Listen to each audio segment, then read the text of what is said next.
You don't exist. Take a perk and a talk of that shit. Money swallowed like sis. Dead up perfect in the kid. Got a billion who sang on my head. Look up better put on the road I just spent. I know we got $1 million. The devil that shit ain't not cheaper again. Hello and welcome back, fellow anime lovers, to MangaMuse. I am delighted to have you join us once again in the world of fanfiction and fantasy. This is the 8th part of What If Deku Meets Bofuri. Special note, this fanfic is written and a masterpiece of Kuji17 on FANFICTIONnet. Do check and support the author too. Now smash the like, share and subscribe button for more. Also press the bell icon so that you never miss such great parts. Thanks for the introduction. Now let's dive into the world. Mustafu. With Pain and me. When they were first told that Iwabumi was testing me with future charity ball by having her do this smaller event, the two were not exactly excited. However, their tunes changed when Iwabumi promised them a 5-star hotel stay for the Christmas holiday for them to use. As a result, they agreed to do it, despite the bad feeling they got from it. When they got there and saw the people they were working with for this, it was mostly good as it was mostly normal people. Including Santa and the elves that worked for the CEO in charge of the event, the total civilians with themselves not included were 11. With the other 2 being underground heroes, and if they were right then they were working with Eraserhead as well as Ms. Joke. Pain, in order to be with me to help her during the event, had to dress up as an elf, but it was not as bad as he first thought. For once he saw Eraserhead dressing up as a reindeer, he was actually glad that he was now not forced to walk on all 4s. The actual costume changing was done quickly and quietly for him as no one really talked to him. With me, however, it was a bit more talkative to say the least. My apologies, me, just endure it till the event is done. Pain thought sorrowfully, knowing full well how bad very social people like that were for her. You are so cute. I am so jealous she gets to teach you every day, the green-haired woman named Emmy practically squealed as she hugged me from behind with both women still in their underwear. Before they left, Iwabumi warned them that one of her friends working the event was excited to see them. But they were not expecting this level of happiness, which made me regret not asking the specifics as to who her friend was. STST, stop grabbing me. Me exclaimed, starting to get overwhelmed by such an energetic person on par with Maple. Especially the physical touching from her, with them being in their underwear making it more embarrassing as a result. The gap mo is so intense, I just want to cuddle you to death. I hope your boyfriend in the next room over does not get upset with me getting a feel for your body. Emmy said, now suddenly calmed down, blowing in her ear, causing me to jump away, breaking free from the women. Said green-haired woman was now laughing her head off at me as she stared daggers at them. Calm down, sweetie, I am just teasing you like I would my students. She said, making me calm down to a pout as she turned away with a humph. Yeah, I better keep my guard up around her, me thought, realizing how dangerous of an opponent she would be to her. Especially if they ever got caught and she was allowed to interrogate her. Minus some of the children using him as a makeshift jungle gym, it was not so bad. Though the hero talking to him, and giving him advice about his relationship with me during their momentary break was quite embarrassing. It was still preferred to what happened next, as they were held hostage at gunpoint for presents. Needless to say, he was pissed at the guys attacking them but knew he had to just do as they said. Me, on the other hand, would have used her fire to melt the tip of the gun before beating them senseless, but stopped when Pain grabbed her shoulder. Remembering that they had to keep their true abilities hidden, she backed down. Her initial response, however, did not go unnoticed by the 2 heroes, who Pain could have sworn they looked at her with interest. He is the one who caused the incident. Pain could not hold himself back from yelling back in response when they were told the next day by Iwabumi why they got attacked. Realizing he yelled at his boss, he bowed his head quickly. I'm sorry for yelling at you, he exclaimed, knowing it was not her fault for not seeing this coming. There is no need to apologize, I understand why you were upset. I am just glad you two are okay. Iwabumi said, as it was already shown when she hugged them both upon return after the incident. You still did a good job, but I will not have you go back there in case someone else decided to crash for revenge against him. So for now just enjoy your hotel room. Also I accidentally made a one-bed reservation, so make sure to use protection, okay? She said, snickering at the end, as everyone there at her agency thought they were an item and as such found her joke at the end amusing. Skipping ahead to Christmas Eve, Payne and me were relaxing, or rather they were attempting to relax on the bed of their hotel room. This was after coming back from a special Christmas screening in a nearby movie theater of pre-Quirk era classics. So, the bed is soft. Payne said with a tinge of red, embarrassed by this situation with them both in their pajamas. Yeah, it sure is. Me awkwardly said back, not sure what the hell she was supposed to do in this scenario. After a little bit, Paybe decided to ease the burden with some light alcohol, a little treat from their boss despite the legal age limit. But since the hotel wanted to keep themselves in Uwabami good graces, the hotel owners and managers turned a blind eye to this, as legally at least one of them is confirmed to be of legal age. This however soon turned into a mistake, as Payne discovered how weak me was when it came to alcohol. You know, we already have been in a LVHTL, so why are we hesitating so much? Me with a bright red face asked as she smirked, climbing on top of him. Slowing icing up from his waist to his chest, her head currently buried in his neck, letting out a soft hum. Needless to say, Payne was nervous, not just being unfamiliar with the situation but never even thinking a gaming otaku like him would ever experience this situation. Me, maybe we shouldn't have touched the alcohol. Let's get you to bed. Payne said, very carefully trying to pull her off when her hand went, there. You say that, but your lower sword is definitely ready for a fight. Maybe you should, hiccup, be more honest with yourself. Me said, smirking as he stopped moving except for his light shuddering. Slipping it into his pants front, he let out a groan after his quick intake of breath as she began shaking it. I am not a child, you know, I am basically a young adult, and besides, you already saw me naked. She told him as she suddenly stopped before removing her hand to straddle him. Unbuttoning her pajama top slowly, she threw it to the side, smirking as she purposely rubbed her against his. Now then, are you going to open up your, or am I going to need to do it for you? Me said after undoing her BR and revealing her melons to him. With a gulp, he could do nothing more than stare at her, as he was unsure if it was really okay or not. Before he knew it, she had opened his shirt and began kissing him roughly, running her hands through his hair, and then began holding her closer to him. As this continued, his hands moved down her back, spreading out at the top to feel her sides, before bringing them back together at the bottom of her spine. His hands slipping into her pants as he began feeling her ass, rubbing it as if he tried to memorize the shape of it.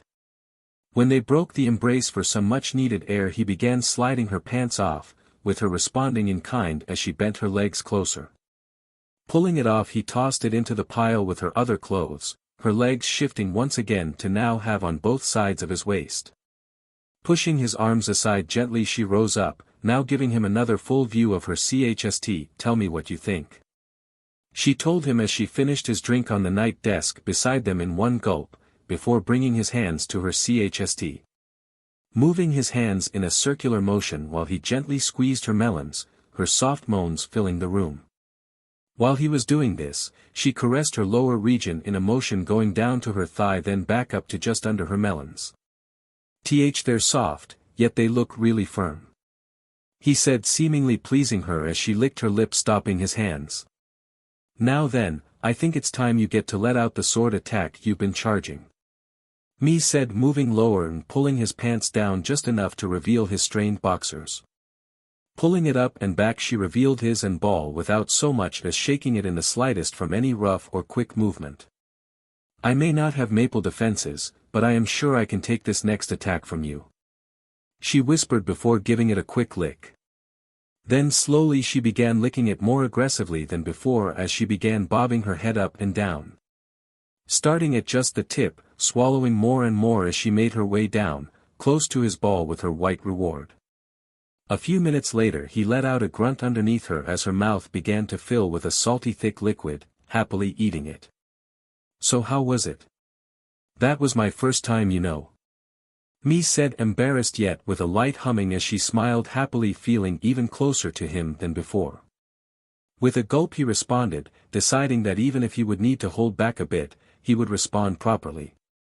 "It was amazing. What do you want to do next?" he asked, unsure of how to proceed, so he decided to let me set the pace. "Well, if you are up for it then return the favor," she told him as she got up beside him before rolling onto her back, almost falling off the bed. Now spreading her legs, she made a licking motion with her tongue for him to make it clear. Mentally bracing himself, he threw off his pants and underwear, before getting in position between her legs. Slowly he removed her underwear with her, shifting her legs to make it easier for him. With now fully exposed to him, he began parting her folds before gently aided, getting a gasp when he got too close to her cltrs. Being careful of that, he continued, as such her juices began flowing more freely, with him getting slightly harder with his icks. Similar to how she ate him in terms of intensity. Her panting became more intense as she began squeezing her melons and pinching her tips. Trying to suppress her shouting despite all the rooms there being soundproofed for privacy, she kept her lips together as much as possible. As a result, the noises she was making along with her moans were making it more RTC for Pain, who had no experience till tonight. Finally, she came, forcing his head against her so he would not spill any of her juices as she steamed in intense pleasure. Huffing for air, she tilted her head lightly to look right at him with a slurred smile as she spoke next words so softly he barely heard her. "Put it inside me, please. I want to be sober enough to remember it properly," Mi said to him, making him realize she started to sober up at one point. Smiling, he responded with a simple, "All right, scaredy cat," as he flipped her over, so her face was against the pillow. Knowing how shy she is, he thought this would relax her more, which he was right, as she suddenly became less tense. "I didn't bring any condoms, so we need to do it from behind rather than the front. Is that fine with you?" he asked her as she turned around for a second to give a slight nod for yes. With that he put his tip into her ass, pushing it forward, stopping whenever she moaned before continuing. Eventually he got the whole length in, with himself feeling already about to leak with how tightly she was squeezing him. Waiting a few minutes, he then pulled back down to the tip, before slamming it all the way back in, both coming at the same time. With practically synchronized screams they then stopped, with him leaning over before rolling over while still inside of her. Holding her in a spooning position, he spoke up, a bit embarrassed by his next question. "Can you go another round?" he asked, hoping he would not need to stop before he was done for the night. "I'm good to go for one or two more, but this time hold me by my melons rather than my hips and be a little gentler," she told him, with the smile clearly on her face from the sound of her voice. So, with a peck on the cheek, he got back on top of her and started again from the top. Following her requests, which ended up eliciting even more moans than before and getting their bed sheets thoroughly soaked. It was close to midnight when they finally ran out of energy as well as bodily fluids to release into and on one another. Now cuddling in a spooning position, Pain gave me a gentle squeeze and rested his chin on top of her head. "We never would have gotten this close back in our old world, it's almost funny," he said, chuckling lightly before she nudged his shin with the back of her foot. "All right, smart, but, yes, it's ironic that this was the silver lining to Maple going missing in another world, but I wouldn't have changed a thing even if I could," Mi said, smiling as she moved herself further into his chest, moving his arms slightly so she was holding his arms while he held her. Ever since they started getting closer in this world, she was able to be more confident than she used to when she wasn't using her in-game persona. With that they fell asleep in quiet content, simply enjoying one another's company, hoping that everyone else was enjoying their own Christmas in some way. Mustafu. With Sally and Iz. Not liking that Iz had made her take a break from her vigilante work due to the holidays coming up, she was a bit pouty as a result. Especially since she did not want to celebrate Christmas without Maple, but since she did not want to make her friends sad she agreed. Right now, they were doing some shopping for Christmas ingredients despite it being just the two of them. It was when they were shopping that she noticed someone driving by in a truck, a whole group with what looked like the muzzle of a gun. Getting curious, she followed them as is went into the store, silently walking away from her. Going through an alley as she saw them turn down a corner, she saw them drive up to some sort of present event with children. Though she held no interest in the children, she was interested in the grumpy man in the reindeer costume and the green-haired women in the Santa costume. What caught her attention about them was that she recognized them as two underground heroes. This was only because she recognized the scarf she was wearing. As a result, she knew she stumbled upon a UA teacher without his weapon ready or on guard. However, before she could do anything, the group she saw before pulled up and took the people hostage while stealing the gifts. Not wanting to deal with them, she decided to see if they could kill the BSTRD for her, but sadly they could not even do that much. Before she could move in to finish him off though, she was pulled back from behind. Turned around, she was met face to face with a very angry Iz, who looked like she was ready to tear her a new one. "I told you no working," Iz yelled, whispered to her as she started dragging her away with her. Sally, despite being fast, did not have raw strength and could not use her dodging skill to build up power. As such, all she could do was squirm as she would not use any attack on her that would hurt her. "I know, I'm sorry," Sally said dejectedly as she missed her chance to finish off one of the UA bastards before the new school year started. Later that night, they went out to eat at a cafe, as the fried chicken restaurant that was famous across the country was full and they wanted to sit down while eating. A bunch of the people also seemed to be making a lot of noise. Or rather, the other customers were the ones making the noise, as what she saw was a boy with messy green hair and a girl with blonde hair tied in two buns was sitting across from him. Good for him, she looks cute, but my instincts tell me she prefers women more than men, she thought, shrugging as Iz tapped her shoulder. "We're next to go in, come on," Iz said, smiling as she pulled Sally beside her. Happy that after her decline in mental stability, she was still close to her, perhaps even more so since coming here, but not for good reasons. After they ate their light meal before going home for some snacks before dinner, Sally ran off. Chasing after her, she noticed when Sally stopped that she was following a man who she suspected was from the group she saw earlier. Before she could stop her, however, Sally filled the warehouse he entered with smoke and sent an air blade in there. However, when they began firing back at Sally, she had to retreat though, not realizing though she missed a direct hit. She cut a pocket open on the man she followed, with the receipt falling out and soon his wallet, as they escaped with the present still in their trucks. As Iz followed her through the warehouse, forgetting how strong it is for her to keep up with Sally, she spotted something. It was a slightly destroyed adjustable mannequin in a rather SBMSSVSXL pose in a tattered Santa outfit. Not thinking about it as she did it on instinct while running past it, she had unknowingly rebuilt it to resemble Mirko as she saw her face on the TV at the cafe as one of the heroes trying to catch this group, with the remaining cloth on it turning into some sort of Santa-themed bikini due to how it was essentially torn in half on the mannequin with the mid-section completely gone. Deciding it was impossible to catch up to her immediately, Iz used the tracking friend position option in the menu to find her. However, this was limited to a very small map. So all she could see with the gap between them was her immediate surroundings and the direction her friend was off the visible section of the map. Luckily she stopped before Iz ran out of steam, but she had to use her quirk to quickly shoot herself up the side of the building. Slamming Sally against a large vent on top of the roof, Iz just barely managed to stop her from entering. "What the hell are you doing?" Iz screamed in a hushed tone with tears threatening to spill over from corners of her eyes. Despite the hushed tone, however, her face was twisted in anger, not because of her friend not listening to her, but because of her not realizing the danger she was putting herself in over something minor to the point it was pointless no matter whose life it was compared to. Sally could not bring herself to talk back to her friend for reprimanding her, as the moment she was pinned to the vent by her friend she began to start calming down. Now in her calmer state she realized that despite looking angry on the surface her friend was in pain from her reckless actions. I'm sorry. I just could not handle doing nothing while Maple was not here.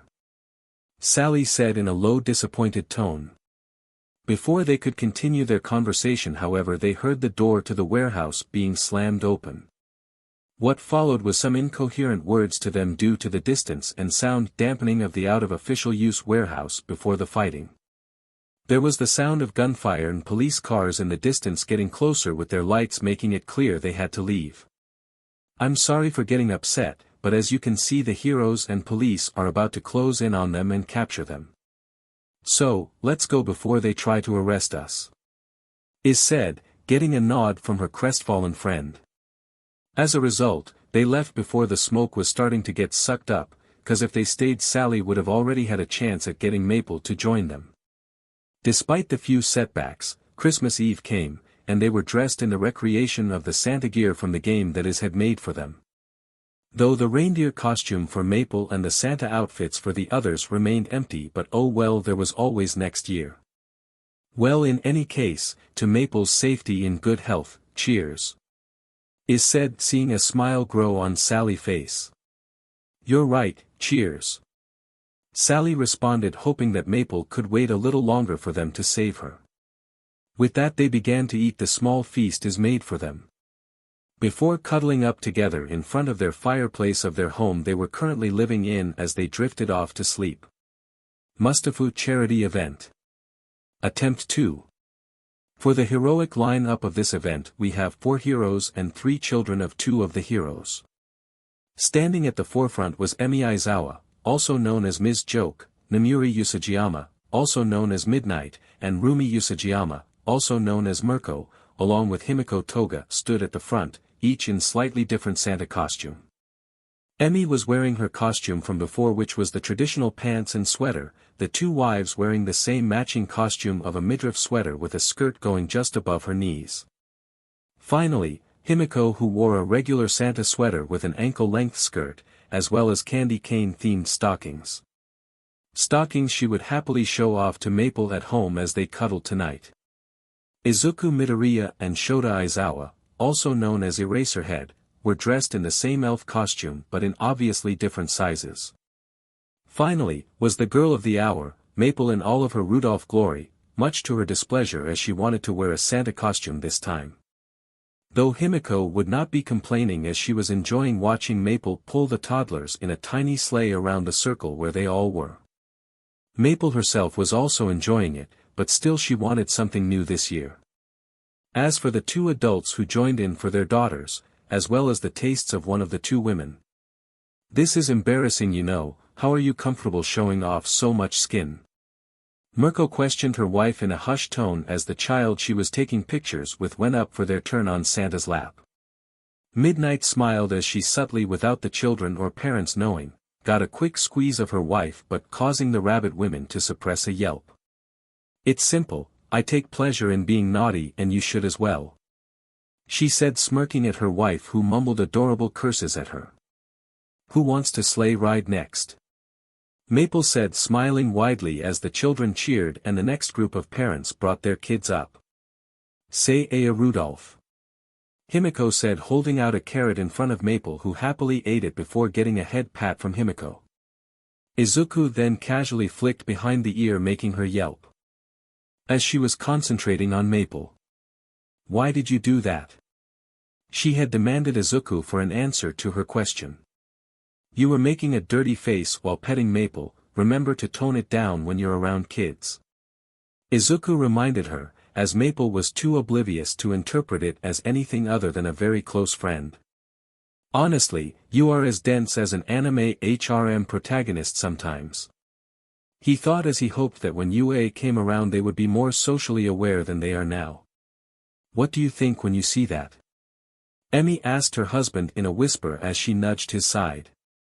I think that Namuri and Himiko will never be allowed to babysit our children in the future, with or without Izuku's supervision. Aizawa responded with a grunt before giving his wife a light push back towards the children, making her chuckle at his response. Tokyo Mirko apartment. Christmas Eve party. Everyone was gathered at Mirko apartment for a large dinner, mostly due to the maple-sized portions they had to make for her. Nizu, Hound Dog, Recovery Girl, Vlad King, All Might, and Present Mike were all there along with the obvious pair of Aizawa and Emmy. Power Loader was not in attendance as he had his own celebrations with some of his distant relatives this year. The apartment was filled with bright lights, and the centerpiece that Maple accidentally made caught all of their eyes. "Since when could you make something like this? Or did one of the others make it?"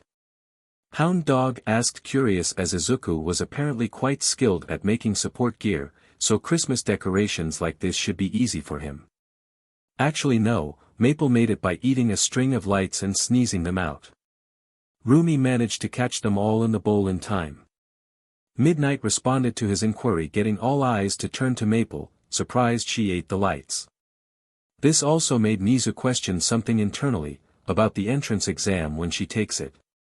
Note to self, warn Power Loader about her eating his robots and check to see if her eating them still counts for the insurance purposes. Nizu said to himself in a hushed mumbled as the robots, or rather 10% of them, were insured to a certain degree. This was due to said 10% being part of the school security force all year round at bare minimum. By the time the end of the year came, almost all of them were rebuilt or new ones built on order then shipped to them. "Our defenses are significantly vulnerable till after the mid-term exams, but no one would ever attack UA, let alone with a sizable force," he thought to himself, not realizing what would eventually befall them in the new school year. With that, the party really began as Christmas music played and they all tried their best to make it a great first Christmas for Maple. Though since no one said it out loud, Maple never corrected, as she does with other topics. Maple getting drunk from one of the adults' eggnogs was quite funny. Especially as a drunk Maple apparently thought the now empty chicken tray was a shield and large candy cane Emmy was holding was a sword. Needless to say, everyone had a laugh, before they had to immediately sober up Maple before she accidentally set the apartment on fire with her breath. Luckily for them, they all made sure to wrap the presents in fireproof packaging, while Mirko and Midnight had sprayed fireproofing spray all over the apartment before anyone came. Nizu had gotten the three children 3 different encyclopedias.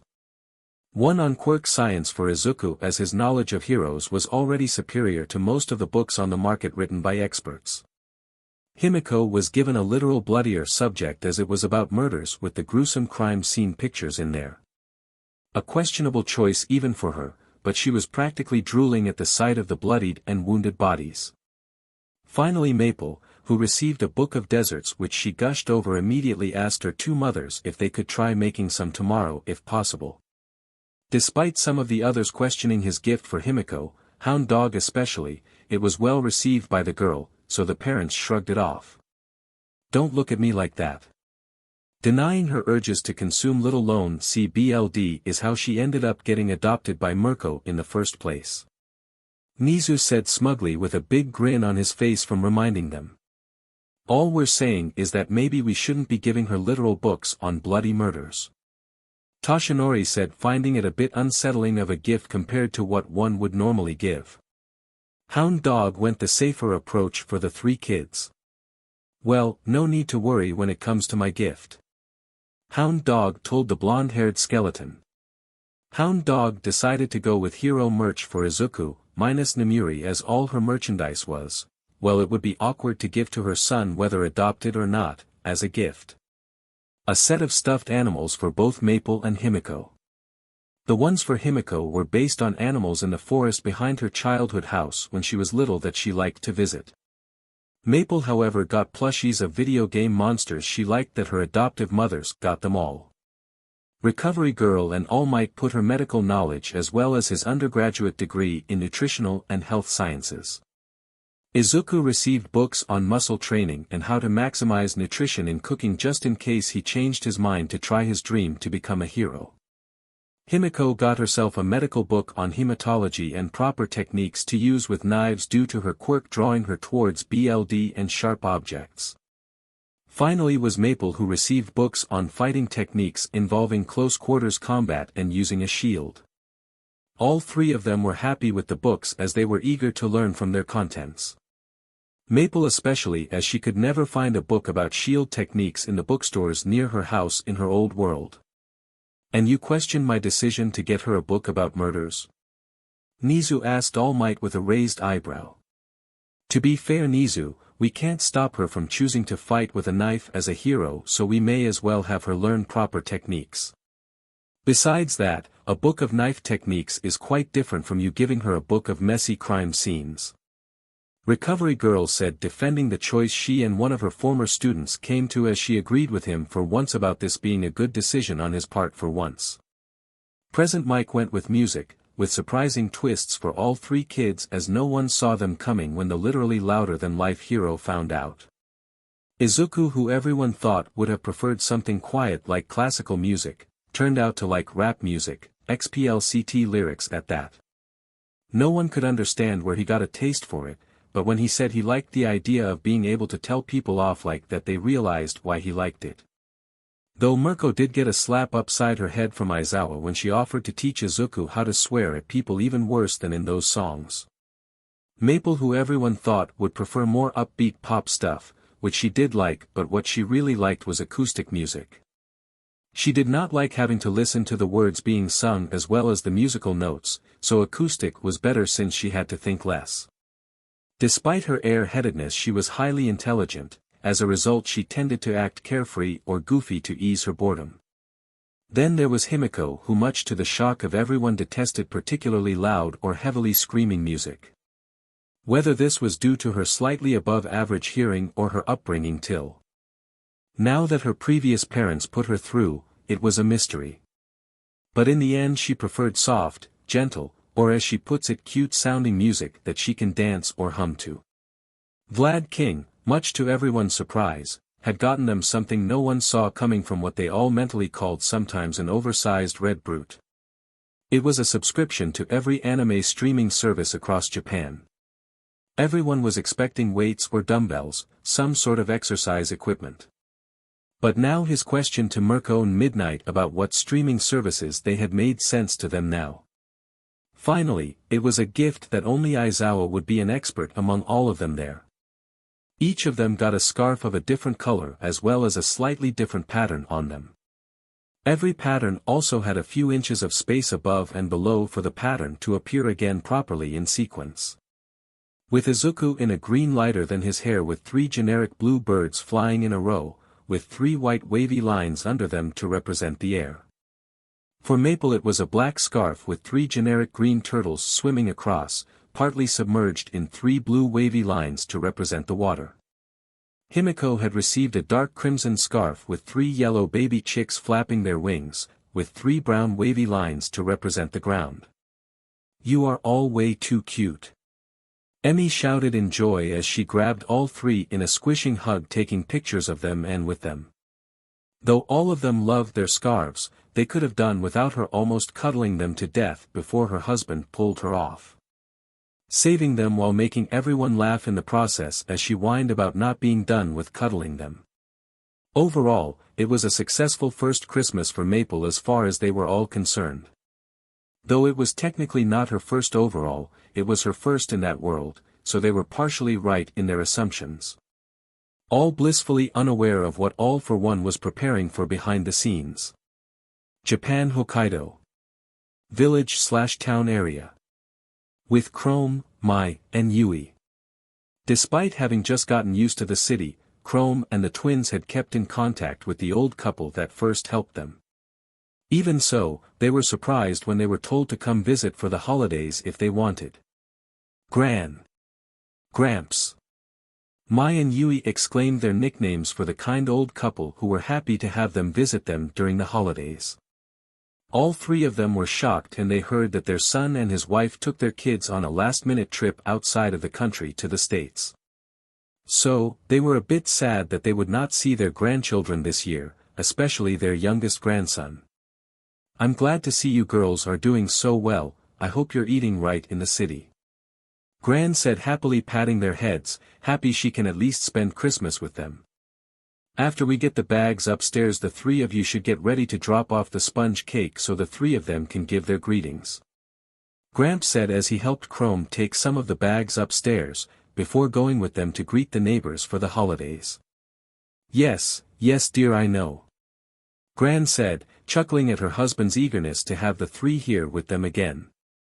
In terms of ages, Chrome would be just a little older than their eldest grandchild, and the twins would be just a little bit above the youngest grandchild's age. So even without their actual grandchildren here, they still could feel like family was visiting them.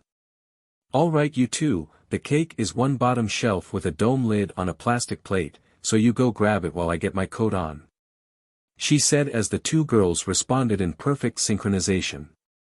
We're on it. Mai and Yui said enthusiastically as they nodded before skipping off to the kitchen like they were told. Though it was only a small farming village near the coast, they liked being right next to the outdoors more than the city. Even so, for Maple's safety they had to move to the city for when the time came she needed them to help her. Once all their stuff was set down in the guest rooms, Chrome and Gramps made their way down so they could get ready to walk to the neighbors. Thanks again for letting us visit you on the holidays, Chrome told him, likening the man to his own grandfather back home with how similar they were. How many times have I told you that you don't need to thank us? Gramps said as he laughed, slapping Chrome's back gleefully, almost knocking him over. Despite being well into his 80s, the man still could pack quite the bit of force behind his movements. In fact, it was because of this minor strength quirk and his wife's minor metal manipulation quirk that they could run their albeit now slightly downsized farm together. Since his son had no interest in inheriting it to become a farmer himself, he had sold off a portion to their neighbors a few years back. I know Gramps, in any case I guess we're going to help with the community bonfire by being on the tree gathering team? Chrome asked wearily as even with his body being stronger than it was back home, it was still strong for him. Though he suspected that their stats from the game affected their bodies here, he had no way of confirming that. DMN straight we are, but don't worry, those three are going to have some nice tea waiting for us when we're done, so look forward to that, Gramps said as he finished putting on his boots. With that, the group of 5 were off to their neighbors to deliver the Christmas cake and give their greetings. All of them, including the one they brought the cake to, were happy to see the 3 of them. The holidays began from that point on, as rather than in the busy city where everyone still had to go to the offices or warehouses to work, the farmers had a bit more leeway. This meant that every day leading up to Christmas was like a mini holiday in and of itself. With what little work they could do in the mornings before doing a small event in the evening with everyone. The first day of the festivities began with a big snowball fight on the open patch of untouched land with 2 small hills. They kept it like that for the kids to play while still a safe distance from the town so that the adults nearby could easily check on them regularly when they get time to play. Both children and adult spectators were made up of people from the 2 small towns and 3 villages near one another. Each team was evenly divided as best as possible, and each one took a hill to put their flag and make their fort. It helped that everyone there drank hot chocolate while watching, and another batch for the kids afterwards was being made during the match. The older men would make little bets to spice up the event, much to their wives and daughters' scolding every year after the match. Everyone had originally though that the team with Mai and Yui on it would have an easy win, except, their strength was too much. They would miss most throws or slip on the small patches of ice here and there under the snow due to their strength and natural talent for being clumsy. Though they still enjoyed it, they won only by a hair's breadth when the 2 girls used their combined strength to compress a big snowball and kick it at the other team. The result was it smashing the other side of the fort and getting an applause from the adults and their teammates. The second day was a log chopping game for the younger men around Chrome age, who then lost spectacularly as he was a bit out of touch with chopping wood due to not doing it for a little bit. It did not help him that the twins pulled a maple, by trying to comfort him only to make it hurt worse by outdoing him, thinking they would do worse. The third day all the children who were interested went to the community center to make wagashi with the adults who volunteered to help supervise them.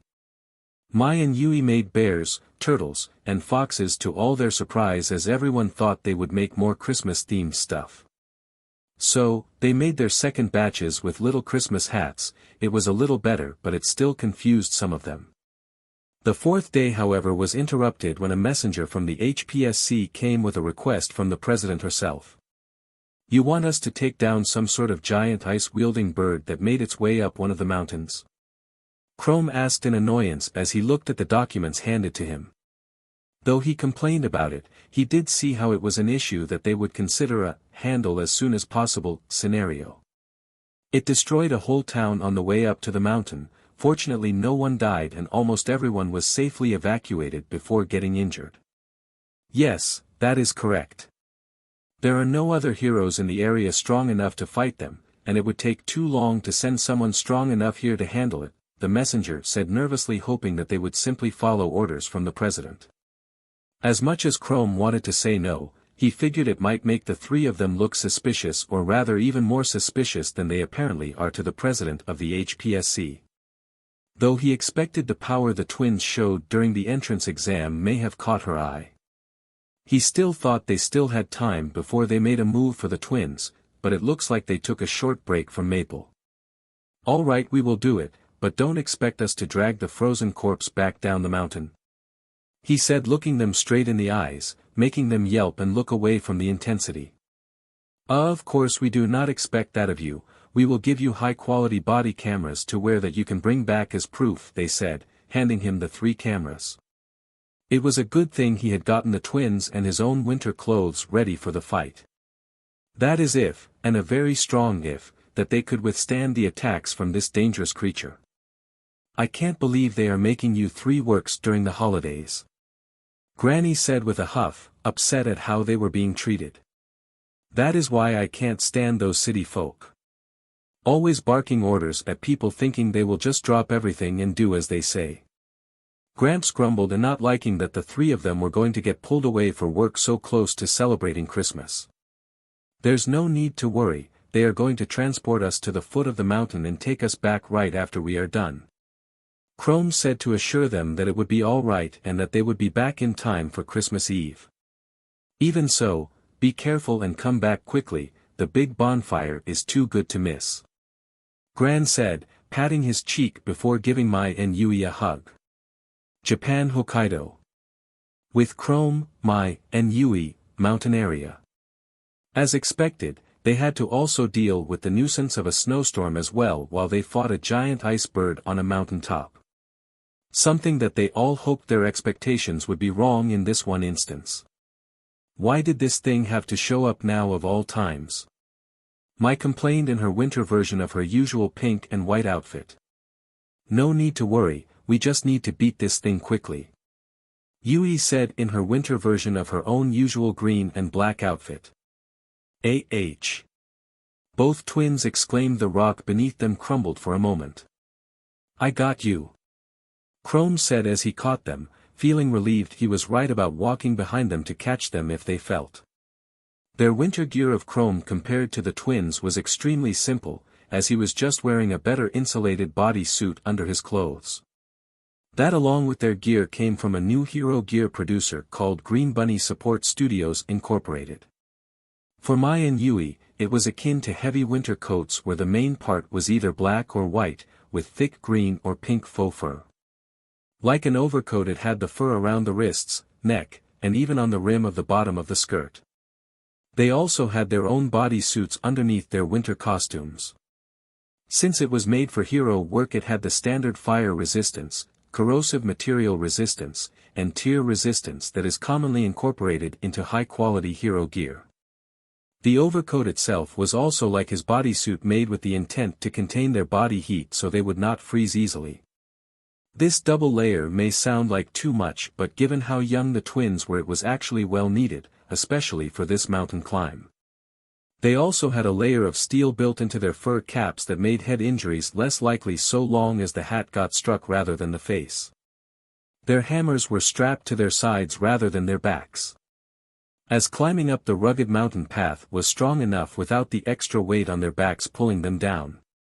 Due to fighting on a mountain, they could not use their shockwaves and could only throw rocks or chunks of ice. They also could only swing their hammers if they were sure they could land a direct hit on whatever this ice-quirked bird was. Based on the reported size, it reminded them of the boss monsters from the video game they would fight. This caught the attention of Chrome, as he has had a bad feeling about humans not being the only thing to come through that portal. Keep your guards up and remember to follow my instructions. Chrome said, both calmly and seriously, as they nodded back to him, taken a bit back for a moment when they saw his eyes. Oh, okay. Mai and Yui said in sync, worried due to how they never heard or seen him this serious before. I mean it, this might be strong enough to give even Maple trouble. Chrome said, getting it across to them now why he was worried about it.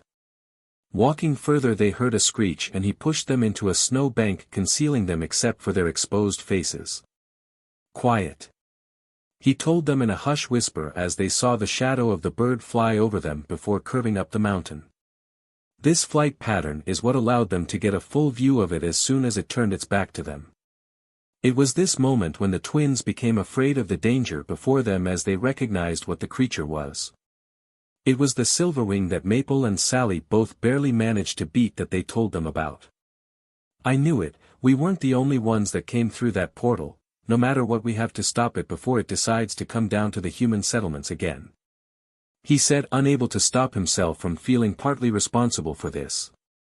The twins felt the same, as it was a creature that came from their world, something that should not have existed in real life even back in their own world. Remember that unlike in the game, there are no respawns here, so hide behind me and focus on throwing from a distance as I block its attacks. When I manage to hold it down, then you can strike it with your hammers. Chrome told them the game plan for the fight, with one backup plan just in case they could not do anything with their first plan. Continuing the climb up now that the bird was out of sight, they trudged along the mountain with the bad footing. They finally made it. After 3 hours of walking, they found a cave and a feather outside of it that matched the creature. We might have found its home. I will check it first while you two wait here. Make sure to cover yourself with snow on the side of the cave just in case it comes back while I'm in there. He told them as he quietly walked his way into the cave with his camera turned on, sticking against the wall if it was in there, and suddenly flew out. Getting inside to the large den, he saw it was empty and filled with not just feathers but also animal bones, indicating it lived here. There was no waste, but there was the slight smell of urine, so at least this meant they would not need to fight surrounded by poop. Going back out, he brought the twins in, warning them about the smell despite how little it helped. I know it is better to fight it in here so we can collapse the tunnel to trap it if we have to. Mai complained, as per usual, being the first to give in to negativity between the two. With that said, but it smells really bad. Yui finished for one of the very few times that she did not remain positive when her sister got down about something. I know this task sucks, but we need to finish setting up your throwing stacks near the entrance. Chrome told them as they hurried to finish their preparations to fight the creature. Just barely finishing it with a moment to spare, they heard the screeching of the bird just outside the cave entrance. Waving the twins over, they huddled against the wall beside the entrance as it flew in. With it back turned, they began the attack. The twins started with throwing bones at, and due to their strength the pointed ends acted just like javelins, not completely shattering. As a result, though the wounds were small, they still caused bleeding, hurting it and getting its attention. With a powerful screech it created icicles, furring them at the group as the twins got behind Chrome before throwing rocks now. They did this cycle of long-range attacks for a few minutes till the boss monster finally stopped its onslaught. However, this was for more than the few-second window the twins used to attack it during said attack cycle. Seeming to understand that attacking the intruders with a distance attack was pointless, it went into invulnerable mode and attacked. However, just like with Maple and Sally, though less effectively, he did block the attack, holding it in place till it returned to normal. This was when the twins pulled out both hammers and smashed it using their tremor attacks as they were striking the creature directly. Though some light shaking of the cave was not a major concern, the fact that they would likely need to land several attacks like this did make it a slight issue.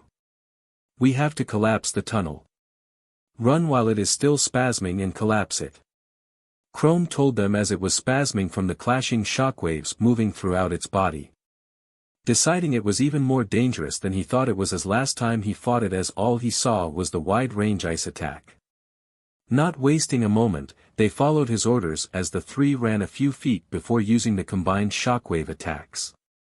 Then he grabbed them and ran out of there as they threw their hammers outside of the cave before he picked them up. With the cave sealed off and blood oozing from underneath the rocks, he picked up the feather as they picked up their hammers. For now, let's turn these off and go back down the mountain. There is no way it survived that, he said as they nodded in agreement. This time he took the lead in case they fell on the way down the mountain. Japan Hokkaido with AFO, mountain area. Using a technology quirk to access those cameras, the idiots at the HPSC had that hero sibling team where he saw everything. Sadly, it could not pick up on any audio from the camera, but oh well, it was just enough. Now he could immediately go in once the entrance collapsed without them seeing him teleport in. Using a few quirks, he stabilized the ceiling, now taking in the sight of the badly injured creature buried in rubble. "Hello, my dear Silverwing, I will make sure you are healed and given a new home where none of these nasty humans will ever be able to hurt you, at least until I call upon you to fight them." All for One said, petting its exposed head as it looked at him with displeasure but unable to put up any resistance as it passed out. Clearing the rubble away, he then had Kurogiri teleport the creature to the chamber he had made to hold giant Nomu that he had customized when they found out about the creature. To make sure they would believe it was dead, he released the remains of the kidnapped victims so they would find enough blood if they tried to dig it out. Japan Hokkaido village/town area with Chrome, Mai, and Yui. Though having to commandeer the vehicle at one point on the ride home, they got back in time as they had promised. Originally, the messenger who started driving tried to drive them back to the local branch of the HPSC to have a video call with the president. This insistence that it was a rare and valuable chance to talk to the president caused them to try and ignore what they originally told them they would do. As a result, they had to knock them out and safely stop the car before Chrome took the driver's seat and they tossed the messenger in the back seat. Once they got back, they woke him up and told him to have a good holiday before slamming the car door on them. "You really did get back in time," Gran said as she hugged the twins, tightly patting the snow from their hair. "Yeah, well, we did have to fight more than the bird monster to get back here on time," Chrome said as he turned off his armor before hanging up the twins' coats. "I take it to mean he tried to force you to skip your holiday?"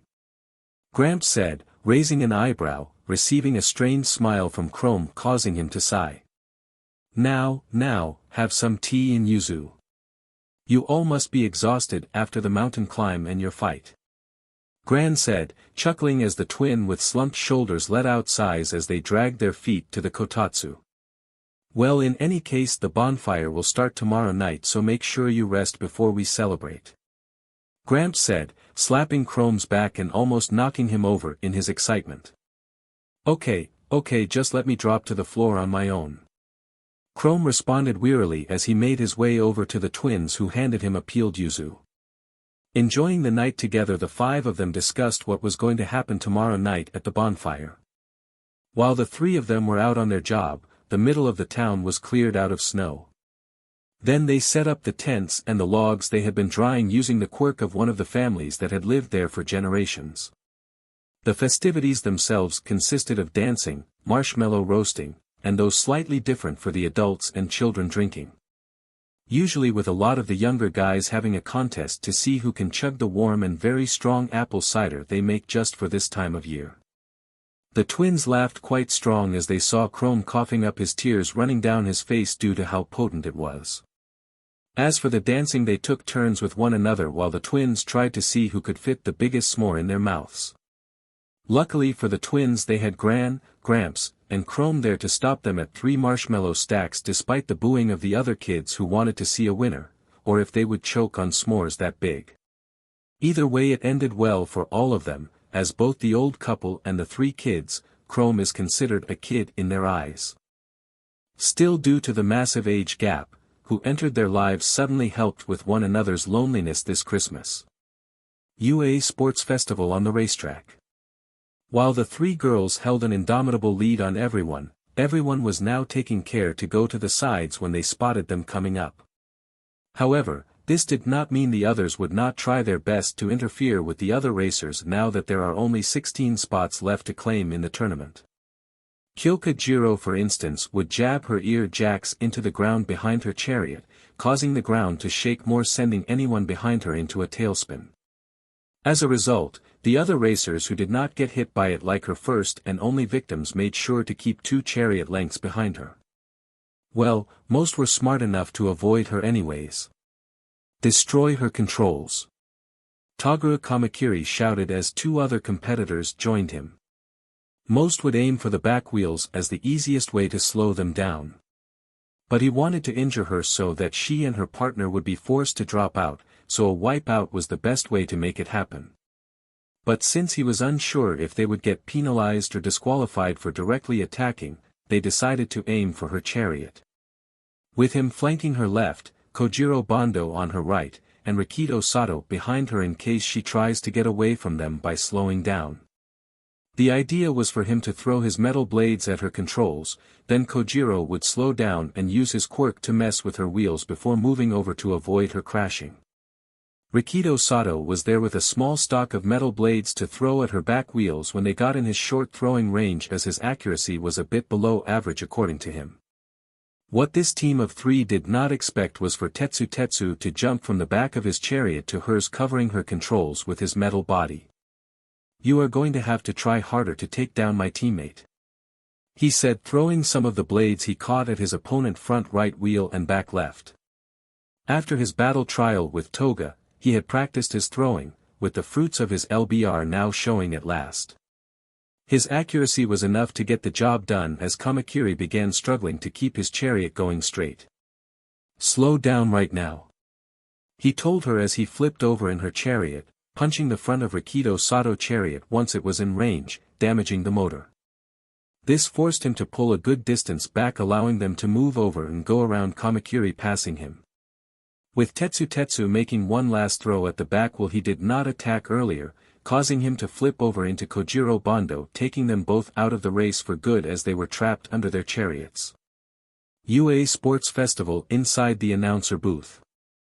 The crowd, as they had expected, was quite surprised at the sight of the metal boy of Class 1A coming to the defense of 1A punk rock girl. In fact, many were crying out in displeasure, asking if the 2 different sets of students were as a result of these actions cheating. This all clearly to the heroes stemmed from the partner comment Tetsu made and the initial plan the 3 came up with. However, it was clear they were not breaking rules by making an alliance in advance. "Shut the hell up," Mirko shouted into her mic, calming down the audience so Aizawa could be heard. Clearing his throat to get the audience to realize he was about to answer their questions. "I understand the sudden confusion by the sudden turn of events, so I will explain it for everyone. There was no rule that stated different teams could work together, as shown by those 3 ganging up on her. Though many may think of it as unheroic, it is a fact that out in the field teamwork more often than not is what allows heroes to succeed. That is why I believe both sets of students should be praised for their excellent teamwork displayed," he said, making the audience give a round of applause at his impromptu lesson, with the majority of the more veteran heroes nodding in agreement with his words of wisdom. Mirko, seeing Aizawa handed her a paper with notes, turned off his mic but covered the button on hers.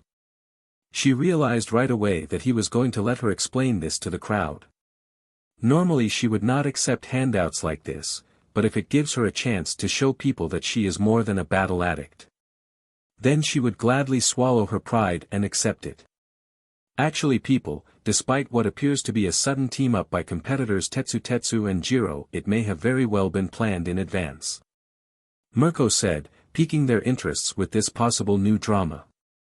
Unlike the 3 that came after them, the 2 students and their partners on the pillars are quite close. Not only did they work together during the attack on the UA to help protect the other students, but if you were paying attention to the board, you will see they all tied for the same spot in the ranking from the first event. She told them, making the audience realize that they may have something planned during the combat round to win. Mirko herself as well as the other teachers also thought the same thing. Needless to say, Nizu was ready to throw a wrench into their plans the best way he knew how. UA Sports Festival inside the wall of the racetrack. Amidst the struggle between the other students, there were three who were especially in a tight spot at the moment. Toru Hagakure and Hiryu Rin had gone down to their last 2 minutes, began to panic quite a bit. Senkaibara just barely had 4 minutes left, was just as stressed but knew he also had to make a move. However, unlike two of them, Hiryu Rin had a plan up his sleeves for how to survive.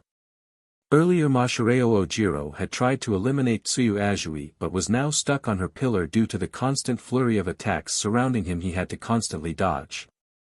The frog girl herself had decided to stick to the side of her pillar lower to the ground, so as to use the pillars surrounding her as a sort of shield against the lower-ranked competitors. It was a smart move, and one he knew he had to take advantage of if he wanted to survive. Since eliminating a team would make their pillar disappear, he had to claim a pillar no one needed to use the top of, in other words he needed her pillar. The issue though was that he had a total of 55 feet separating him and his target, a significant hurdle indeed. He had no doubt he could knock Ojiro off of it once he reached there, but the question in the end was one of whether he could reach there or not. However, he saw no other chance, so it was do or die as they say. After all, this intense situation was nothing compared to the UA attack. I can do this, he thought as he began running for his life, making a mental note to apologize to the invisible girl later. Jumping towards her he shouted to get her attention so she would face him, launching a large cluster of his scales under him he jumped off of them. Landing on top of her head he used her as a springboard to go further up towards his classmate using his scale jumping technique again. Practicing what he planned to do later to Ojiro, he launched scales at their feet, throwing them off balance for a moment. This was due to them almost stepping back over the edge to avoid the attack. As a result, Kaibara was momentarily vulnerable, getting kicked off his platform. Knowing he had only a few precious seconds to move to the next pillar, leaving the previous two behind to be eliminated, he went after a harder target. In order to reach this opponent who was a whole 25 feet above him now than the equal heights they were at the beginning, he had to get even more creative. Jumping between their pillar and another, he slowly made his way up them with his back against one pillar and his 2 feet against another. UA Sports Festival inside the announcer booth. It was quite a shock for both the crowd and the teachers to see how determined he was to suddenly burst into action to try and move forward. Mirko especially was giving him a SHT-eating grin at the sight before her, already considering recommending to swap him out with a certain brain-dead battery. Not only do we have 2 more eliminations, but we have a competitor coming back from the brink of defeat, people. Mirko shouted, getting the crowd even more excited to see the young man continue. However, with all good things, I don't think it is going to work out the way you think it will, Mirko. But I do give my respects to him for coming in clutch for his teammate at the last moments, Aizawa said, making sure he did not put the young man down as his efforts were genuinely impressive to Aizawa. UA Sports Festival inside the wall of the racetrack. Climbing up slowly, he nearly made it to the top when suddenly the purple-haired kid above him with bags under their eyes asked him if he was going to surrender. Yelling back at the other student, "Hell no." Rin's mind went blank, and his body fell down for none of the other competitors to be seen again for the rest of the match. Izuku, despite feeling bad for his fellow support course students, did not hesitate to break their gear with smaller icicles when they went after Momo and by extension his sister. Trying to work together, one managed to restrain Momo by her arms and legs with their gear. One of them injected her with a quirk suppressant drag immediately after restraining her. As a result, Momo was unable to defend herself as they moved on to phase 2 of their plan to drop her to the ground. Unfortunately for them, they were using jetpacks they made to fly. As a result, all it took was 4 icicles from Izuku to stop them. 1 for each of the packs hitting the power source to cause a powerful surge of electricity stunning them. Then 1 for each restraint they had on her, which caused them to fall. Naturally, he ended up accelerating their fall with his wing beats. Though this was not done on purpose, well, half on purpose, since they injected his sister teammate/friend with a quirk suppressing drag.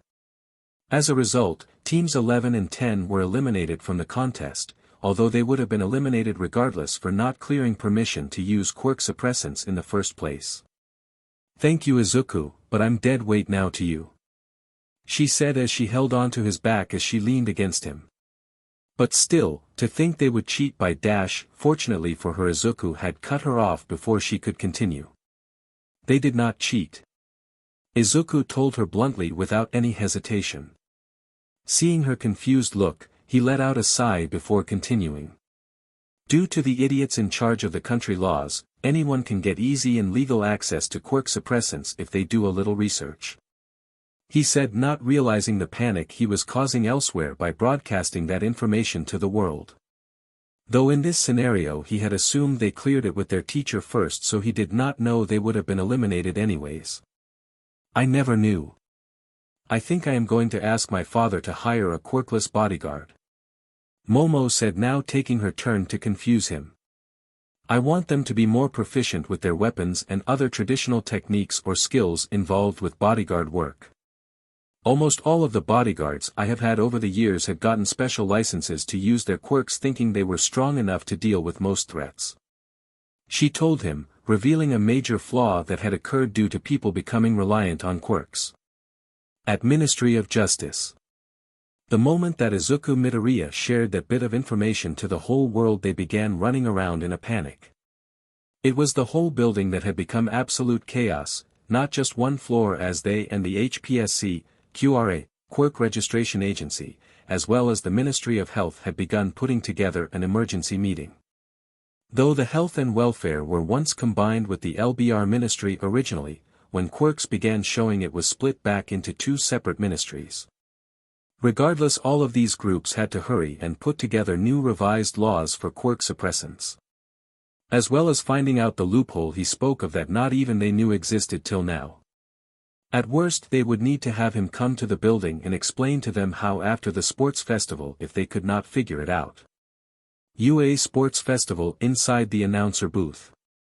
"Looks like your son learned not to show mercy, and here I was hoping he would be the gentlest out of all three of them," Aizawa said, letting out a sigh at the sight he just witnessed. Then again, considering what they just did, he could not blame Izuku. He would be slightly upset himself if he was placed in nearly the same circumstances. He was definitely no longer the timid child Aizawa remembered on their first meeting, that was for sure. Looking at Mirko, he noticed the strange smile on her face, as if she was struggling to decide whether or not to say something. "What is the matter, Mirko?" he asked her, wondering what he might have said to cause her to make that face. Believe it or not, that is merciful compared to what his sisters would do if they had acted instead of him, Mirko said, noticing the death glare Toga sent their way during the commotion that froze them up momentarily. That moment was all Izuku ended up needing to disable them and send them flying down to their defeat like he ended up doing. "Ah, I see now why you made that expression at my comment. By the way, it looks like Yosetsu Owaze has been knocked off of his pillar by a stray icicle from Izukumidoriya hitting him in the shoulder," Aizawa pointed out, making it now 11 teams eliminated from the running. "I see now what you meant, your daughter Himiko really is merciless," he said, making her smack her face in exasperation at what her daughter just did to that poor boy, even if she did feel his bad pun deserved it. UA Sports Festival inside the wall of the racetrack. Hantashiro, having seen Hiryu go down after his sudden surge in momentum, decided to get as far from his current neighbor as possible. As a result, he decided to use his tape to swing from pillar to pillar in hopes of reaching higher while maybe knocking out of the race one or two of the weaker competitors in the process. As such, he reached the support student who had made up one half of Team 17C. Since he came flying at them with his full momentum, he was able to knock them off the pillar and send them crashing to the ground in defeat. "Looks like the support student needed more support, am I right?" Shiro said, laughing as he swung to the next pillar up, catching Ojiro in his tape. The two, however, found themselves defeated by the same person in the end, as Himiko Toga cut his tape with two throwing knives before he could land on the pillar. This resulted in him crashing into the unable to dodge tailed team, both sent flying into her pillar face first.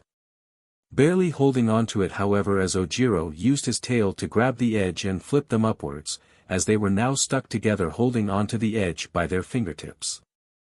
Looking up at her they saw her grinning ear to ear as she waved to them. "You're going to kick us off, aren't you?"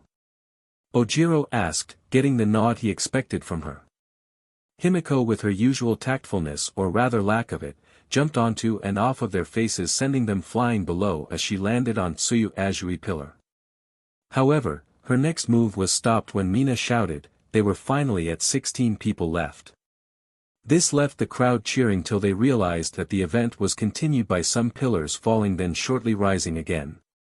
The audience was beyond confused as they could only see 16 contestants left. Most of the other participants were confused.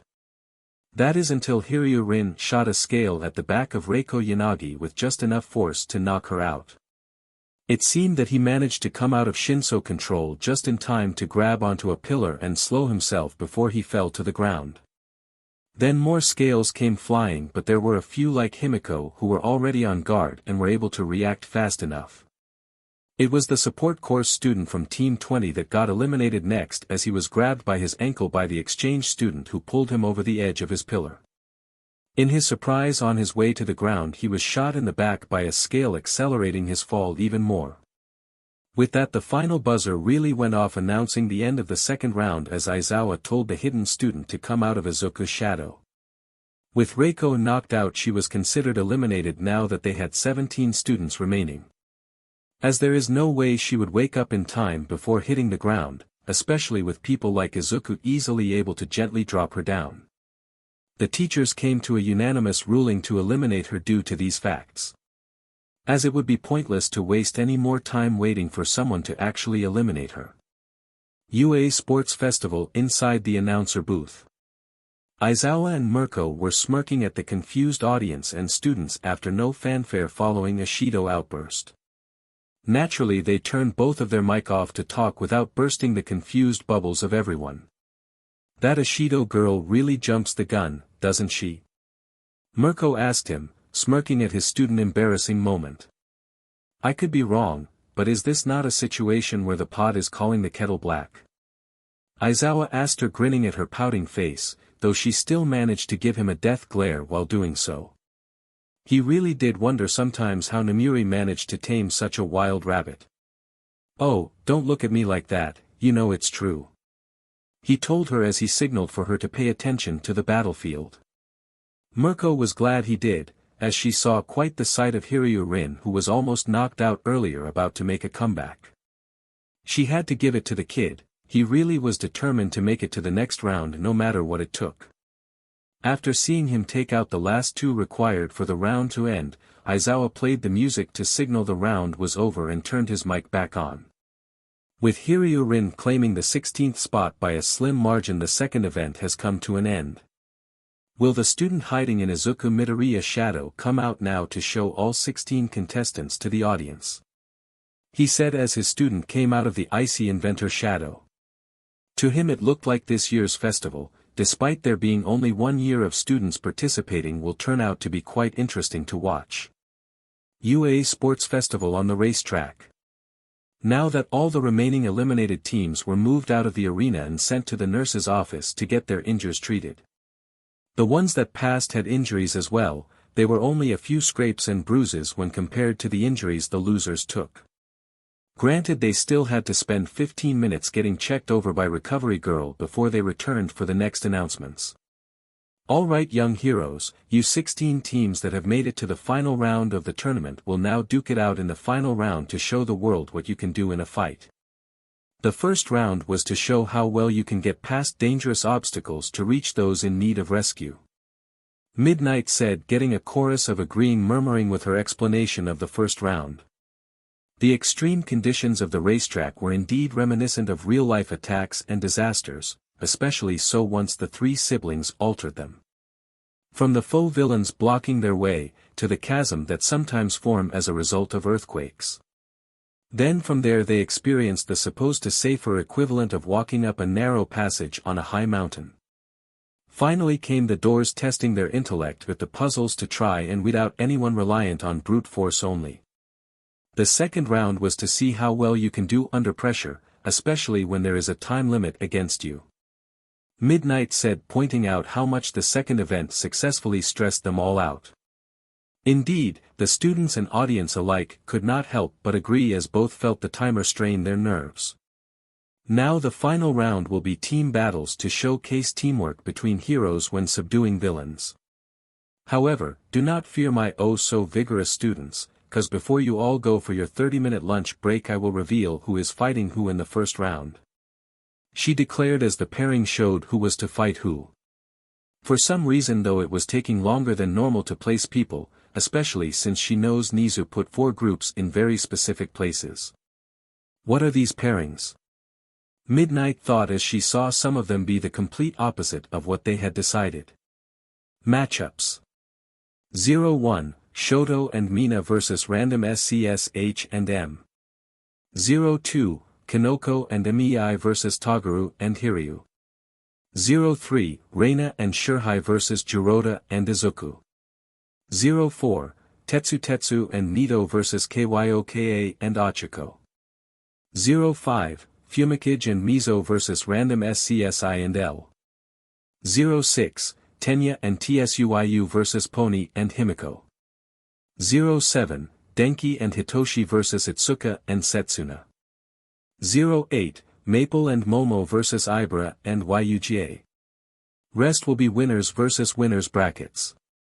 Needless to say, Midnight was not the only hero upset. Fortunately for Nizu, he had guests with him, or else he would have screeched in absolute rage. Giving them his farewells for the rest of the afternoon, he apologized for having to spend the rest of the event with the UA board of directors. The others took clear notice of his repressed rage, but decided not to discuss, as they agreed after he left, that before the end of the sports festival or shortly after they would find out what had made him so upset. Nizu meanwhile told Power Loader Naizawa to meet him in the computer room that controlled the roulette as well as the placements for the third round. Fortunately for them, during the lunch break for those who passed and those who got eliminated but decided they did not want to participate, there was a set of smaller mini-games. Those eliminated in the first 2 rounds were welcome to play if they wanted to try and get some attention. Due to this, no one would notice Aizawa missing, and no one would know yet that there was a problem. Getting to the computer room, the 3 immediately began searching it for any damages or compromises. Power Loader checked the actual physical computers, Aizawa checked the system digitally by running a diagnostic on it, and Nizu watched the door to make sure no one tried to listen in or peek at what they were doing. It took a good amount of time, but eventually they found what they were looking for. I found this USB inserted into one of the computers, probably uploaded some sort of virus or malware. Power Loader said, unable to check it, since it seemed to be set to self-destruction after a certain time limit. It's definitely malware. Someone used it to gain temporary control over the pairing system, which is probably why it took so long to pair opponents like it did.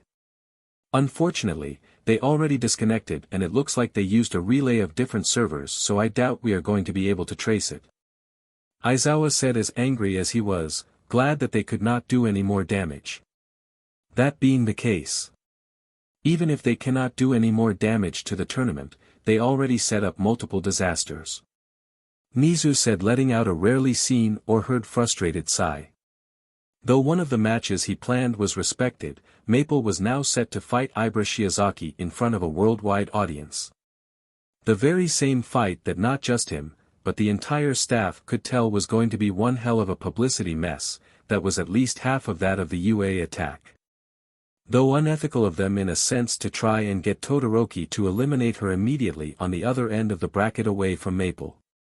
It was better than her angering BLD quirk users across the world by discriminating against a BLD quirk user as well as any mutant quirk users who emphasize with people treating her like a monster. Also, the very likely possibility she will make Maple snap and go berserk in the arena. Then there was the fight between Tenya Ida and Himiko Toga that some genius decided to throw together, whether by accident or on purpose who knows. Luckily Ida has a partner that will be likely restrain him if he gets out of hand. Himiko, however, well, unlike Maple who had Momo, her partner was not so level-headed. Granted, she would still likely stop it from becoming a bloodbath, but unlike Momo Yaoyorozu, Pony Tsunatori was her opposite. Granted, she was still smarter than the average student, but unlike Momo, who would be weary of keeping her partner in check from the beginning, Pony would almost definitely not be doing that. So, it was possible it would be too late for the equine-like young girl to do anything to stop Himiko, leaving it solely up to Midnight and Cementos. Before this would be no issue, but now that Himiko has All Might quirk, she may be too powerful for either hero to stop if Tenya Ida causes her to snap. UA Sports Festival Stadium Cafeteria.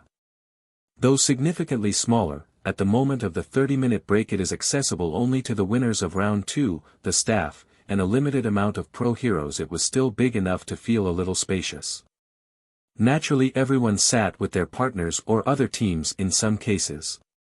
A prime example of this was Maple and Pony, who were both enjoying head pats from their respective partners as they ate their favorite foods. For Pony it was a small apple pie with a bit of WHP topping on top of it, though it was a bit on the small side compared to the average apple pie. It was still a decent size for one person to eat, as it could have easily be cut into 6 well-sized slices. For Maple it was her two mother's favorite food she had grown fond of, carrot cake with cream cheese icing. Well, in Maple case it was a carrot cake meant for 10 people to share, with a big slice for each person. Though normal for Maple to eat such large amounts of food, Pony was actually the one eating a slightly larger than usual portion. Normally she would have only a little bigger than normal appetite than most girls her age due to how athletic she was and her metabolism. But due to nervousness she had ended up skipping out on breakfast today. Fortunately for her, competing with Maple earlier managed to help her deal with her nervousness. This also made her realize how hungry she was and ended up a bit more at lunch as a result than she normally would. Maple and Himiko had been promised to eat lunch with both their mothers, but were told after the results were announced that they were suddenly busy. Even Maple could tell something was wrong, but deciding that if they did not want to tell her she would not ask. As for their little brother, he was eating lunch with May before she went to do final prep work on her gear. Then he was going to meet up with May's parents and check on Elizabeth before meeting up with his partner before their match to discuss strategy. They understood why he wanted to spend time with his girlfriend, fiancé. Whatever it was that they were, not even Maple could come up with an idea for what it was, and unorthodox thinking is her specialty. Himiko and Momo, on the other hand, were both currently in absolute bliss due to their current situation. Right now, they got to eat a delicious lunch while sight of the two most innocent bundles of joy they had ever met were currently soothing their otherwise worried hearts. Lunch Rush, who normally would never allow it, actually asked one of his assistants helping him today to take a video and a few photos of the scene with her phone discreetly. He then sent them to Midnight and Mirko, making them both jealous and gushing with joy at the same time at the sight. Even Ibra Shiozaki, despite thinking Maple was currently being possessed and controlled by a demon, almost was convinced the girl was a clumsy angel with a big appetite. Almost being the key word, as the vine-haired girl shook her head furiously to dispel such thoughts, fearing the demon was currently trying to tempt her into sin like Momo Yaoyorozu was right now. HPSC Board Member Meeting Room. Since today was a big day for them in terms of seeing what their target was really capable in a controlled environment, almost all were gathered. As such, all of the board members who could have been there to watch were there except for 4 in particular. These individuals had either other tasks of more importance to do, tasks they could not multitask alongside watching the festival, or was not necessary to make an assessment for her recontainment and were getting some rest. One of them not there was the finance executive Jurioku, who had dark circles under her eyes. Luckily for them, their expertise was not needed to assess their target capabilities. Second on the list was the legal executive Chinmiku, who was dealing with quite a few cases at the moment after the Mustafa-wide attack that recently occurred. Third was the information executive Mando Kanekuta, who was only ever pulled into a meeting if it was of the highest importance, as her work was constant whenever she was awake. Finally, was Hero Training Executive Garaira, who was actually on site with an assistant to do multiple plans, the first already a success. With the brackets now changed to their liking, it will be much easier to launch the next plan. They just had to make sure they made use of the heroes they bribed in advance to let them through when it happens. At first, they were all pleased with how Endeavor's son showed off their ideals about how all a hero needs are a powerful quirk. They could even put up with Mina assisting him, as they could simply get the public to focus more on her powerful acid than her mutation, like how they did with the Ida family engine quirk. What had them upset, the president especially, was: when did she gain as much power as All Might? MDM president screamed as she stood up from her seat in shock. Obviously Nizu reported that when All for One stole her transformation ability, he had accidentally given her a strength quirk. Even if it was a powerful one, it is plausible her body was capable of housing such a quirk. But even so, she should still be experiencing significant backlash from getting a quirk this powerful. So, the only logical conclusion was that she was born with it and kept it a secret, but why would her parents never bring her to them? A transformation ability and super strength on par with All Might would have made her a perfect bargaining chip for them to strike a deal with them. Let us think about this logically. The measurement devices are drawnus us to measure energy output of a quirk determined that her quirk readings are equal to All Might. Though it is possible that this is a mere coincidence of nature, a genetic fluke per usual, though I still doubt this to be the case. Security Executive Hebe said as he figured the others should be able to understand what the answer was without telling them. Are you saying All Might was a naughty boy and had a daughter without knowing? If so, then when do you suggest that he found out? 'Cause I highly doubt he just discovered this, or UA staff did not know of this, as she would have needed to ask to use their facilities to train such a powerful quirk safely. Public Relations Executive Deku said, as always unconsciously sticking to his basic training of asking a question and answering his own to control the conversation. Hebe had to hold back a TSK at this behavior that he hated from them, as they could never turn off that showman attitude of his he gives the reporters. How the president ever tolerated it was a mystery to him that he doubts he would ever come to understand. More or less, her being his biological daughter would also better answer why Sesh risked her life to save him, like Sesh did assess well assess why Sesh would be assess strong assess him. Though assess far assess I can tell there is no connection between All Might and the Toga family, let alone her mother. He said, annoyed that they made him actually explain such an obvious answer for them. Sensing their stress, the president herself clapped her hands together 2 times, getting their attention. It is a possibility and does explain why we never found out till now. We will make sure to collect a DNA sample from them both at a later date to confirm this. In the meantime, we will look into her mother's past to see if she had ever met him before Himiko Toga was born, MDM president said, getting them all to nod along with her plan, calming them down. Letting out a sigh of relief, they had calmed down. She was still unable to hide how annoyed she was at this development. Looks like we may have lost the chance to get a female All Might under our control, but for now we need to focus on who we can get, she said as they paid close attention to their main target as he was decimating the racecourse. Moving on from Himiko Toga, her adopted brother is another matter unto itself. We must make sure to welcome him to his new home soon. Building Maintenance Executive Odatsudai said calmly as she smiled at the sight of him taking out those other students. It was clear for them all to see his power rivaled that of the number 2 hero son, something that made containing him a daunting but still more doable task than containing Maple. All that were present, despite UA preventing them from confirming this by covering up some details, knew for a fact he looked just like the ice bird that attacked UA.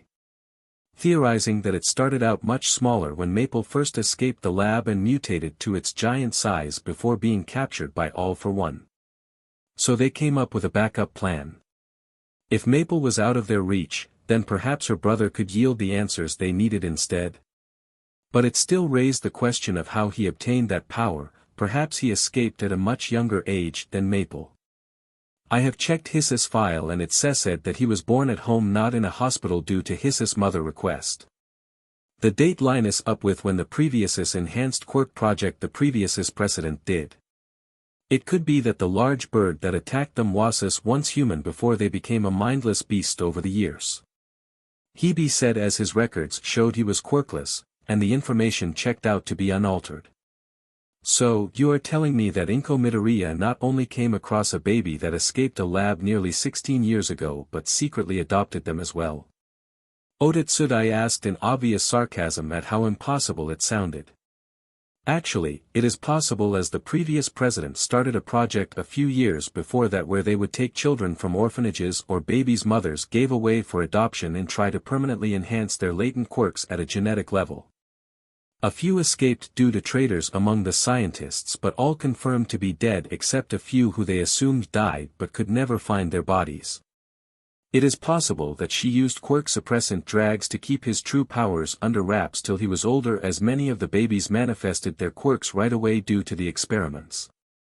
I believe her record said she was a nurse before she suddenly got married and quit. I believe it was just 5 months before Izukumidoriya was born, MDM president said, giving a long but necessary explanation as to why he suggested such a thing as she recruited all of the board members after she took over. So very few knew of this, as only Hibi and Garaira ever asked her where their original quirk genealogy knowledge came from before they started this current project about 15 years ago. But due to the other one quickly being deemed a failure due to the multiple escapes, it was stopped a few years before this one started, with naturally better security measures in place. As a former board member herself, she knew firsthand how bad it was. As a result, for a little over 2 decades now the HPSC had been conducting human experiments. Does he not have a father registered on his BRTH certificate? I don't see why we cannot simply track him down to confirm this. She responded back to her president and Hibi, as she then turned her focus to just Hibi, expecting an explanation. We have looked into His's father, but that is where things are odd.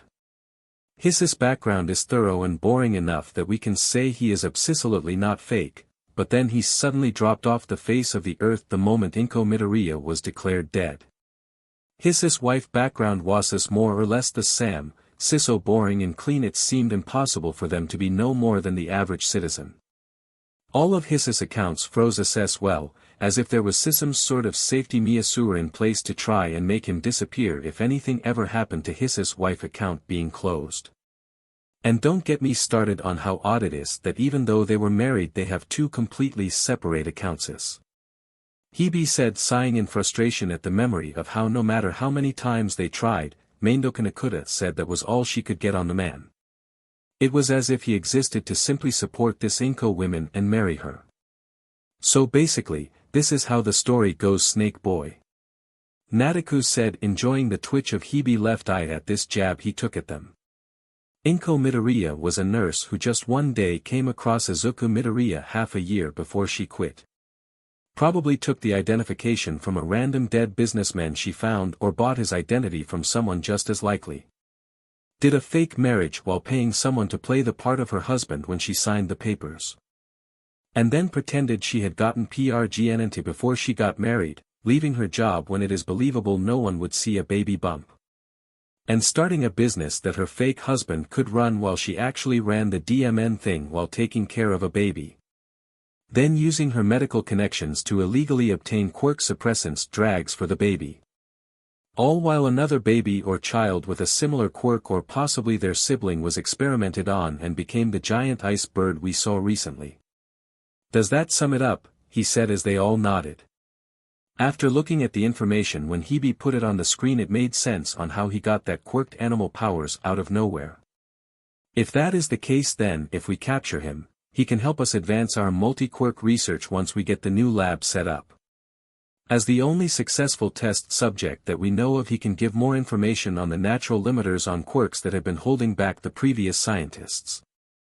Perhaps allowing us to figure out how to successfully endow multiple quirks onto people successfully like we managed with Maple, not needing us to take the risk of capturing and containing her in the first place, MDM president said, as both Nataku and Odatsudai now understood why Hibi and Garaira said before the sports festival began that they needed to get the boy as soon as possible for research. And here they thought he was just going to be used as leverage for when they captured Maple. Fortunately, he was just a support course student, not a hero course student, so they should be able to capture him easily, is what they all were thinking. They decided it was safest to capture the boy after his sister's battle that would most likely cause a massive disaster. To ensure that, they made sure she fought that religious vine-haired girl who was known by them to be an extreme hater of Maple. Between his exhaustion from beating or losing to whoever he fought, as well as his worry for his sister's safety. Since he was in the support course, they assumed Mirko gave up on training him as she deemed him too weak, so they figured he should tire out quickly in the final fighting round. He will not only be at his most vulnerable but also at his least focused, so more likely to be caught off guard. Though they may need to kidnap his partner as well to be on the safe side, but no one will miss one measly mutant with transformative properties. If they are lucky, then just maybe they could convince the boy help them by selling out his partner to them for a high hero ranking when he graduates if he agrees to lie to UA to throw them off the trail. However, as they were having this discussion, the results for the first event finally came, and needless to say they were not happy to see so many support course students rank higher than hero students. This was not what they expected to occur, or rather in their opinions this was not what should be happening. Seeing the less than physically strong hero students who had support quirks come near the end of the pack. Yet despite having so much leeway in terms of passing spots, they still managed to let the support course students surpass them. It seemed that Nizu may have been too soft on them, either that or too generous to the support course students. Perhaps they could use this chance as proof to force him to cut down the general education course by pointing out how he should clearly be putting more focus into the hero course. This would be based on some of the students' poor performances when compared to the non-hero course students. The irony of it, by threatening to force him to divert the funding for the support course to the hero course as a result of this, would be too good of a blow for them not to deal to him. But that was secondary. Their first goal throughout this competition was grabbing izukumidoriya, or if the heavens blessed them, to grab Maple as well. With the topic of how to get a test subject to examine under our control, I say we move on to our discussion from before the attack on Mustafa. The president herself said aloud, getting a few disgruntled looks and murmurs from the others. Well, this was no surprise, as last time they asked him, he said he refused to let them have his son breed with Maple. It seemed that he was offended when they suggested, as he interpreted it, as them saying his ultimate creation needed more improvement. If we want to be able to secure Maple, then getting his help by convincing him he needs her to complete his pet project of creating a hero to surpass All Might will be of great help towards that goal. She told them, as when they got wind of his idea through the rumors among the press outlets he sued into the ground for other matters, they liked the idea he had. So, they helped to squash the rumors at first, or any bad PR that came his way, since his goals also aligned with their goals. Fortunately for the other board members, with the second round now over, the first fight was about to start, and this was one they wanted to watch very closely. League of Villains Bar. Kurogyri was currently enjoying a spiced whiskey on the rocks, this particular one more to Bakugo's spicy loving palate. It was not a drink the misty bartender would have drunk himself before, but meeting the young man has expanded his palate a bit. As for the others with them, there were the usual two ladies with them along with his young MSTR Tamura. Though he still felt like she would stab him right through his chst at any moment, his MSTR insisted that it was safe for now so long as he stayed hidden. It also did not help that his young MSTR had a crush on the brown-haired girl beside him. Though his attempts to steal an indirect embrace when thwarted by his flicking peanuts at least helped to keep him safe from the brown-haired maniac. Though for some reason she seemed more distant than usual since the attack. Perhaps she is not as far gone as Tamura if it is her guilt from hurting her friend that was messing with her. However, such thoughts were suddenly drowned out by the screaming of the young blonde. Izuku, however, really surprised them all, Bakugou even more so, as he saw them suddenly use a quirk. How the hell is that quirkless nerd using a quirk? Bakugou shouted before tugging on his sleeve slightly, giving him a slight nod while Kurogyri was watching the screen. This was to indicate that she saw the flow of energy that she sees when Sally MP goes down. Though it was clear to Bakugou she was clearly just as confused as he was to see this sight, even though she understood immediately what was happening. It looks like they had things to discuss later, and some stuff to figure out. He was quirkless. I wonder if the HPSC had a hand in him getting a quirk. Kurogyri mused as he swished his drink around. They had to. There is no way Sensei would forget giving away such a powerful quirk.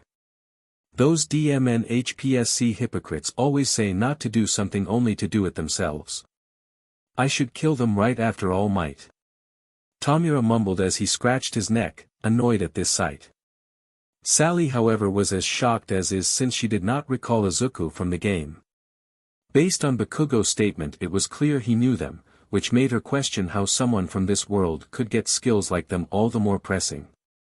However, she knew well enough to keep quiet about it for now, so as not to give away potentially dangerous information. I agree, either get good at the game or quit playing it.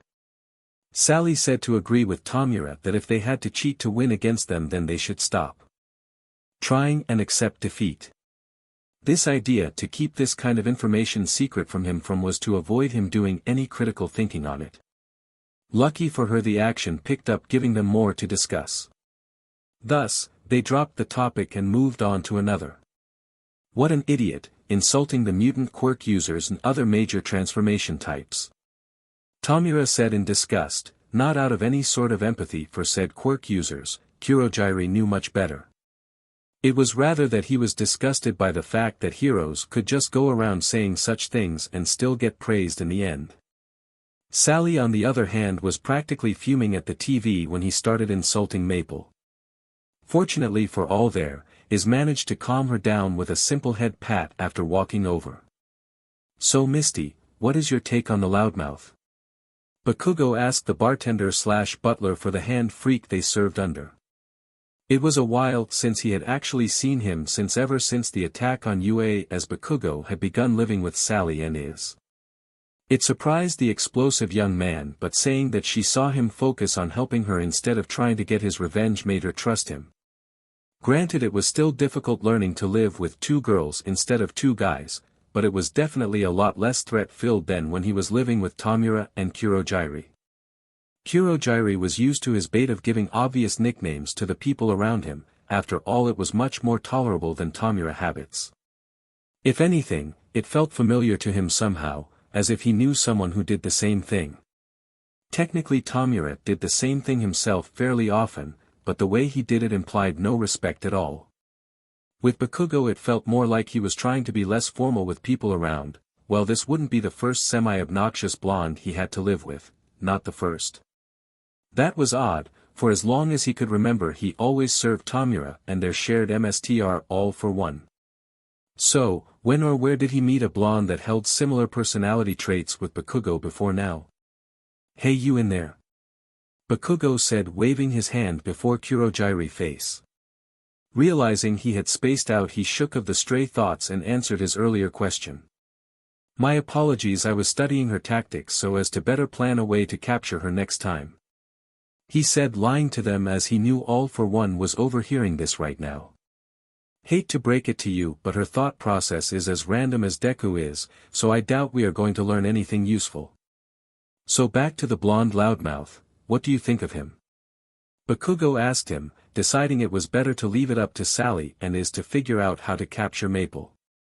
I doubt Nizu will let those comments go unpunished. Kurogyri said as they continued to watch in silence between the two of them with a few comments from Tomura and Sally every so often. Then the second event was revealed, and it was quite the shock at how intense they made it. The fact that Mirko is suddenly replacing present Mike just proved my earlier point, and as always the public chooses to be willfully ignorant rather than question it. Kurogyri said for one of the very few moments agreeing with Tomura. How far you have fallen since we last saw each other. He thought to himself before questioning if they had ever even met before. UA Sports Festival West Tunnel. In the tunnel entrance just out of sight of any of the audience was Shoto Todoroki and Mina Ashido waiting to be called out to the field. Mina, noticing how tense Todoroki was, took one of his hands in both of hers, rubbing her thumbs in small circles in the middle of his palm. No worries to do. Remember it is your fire not his and I'm here every step of the way to help you. So, let's show her how great of a hero you already are.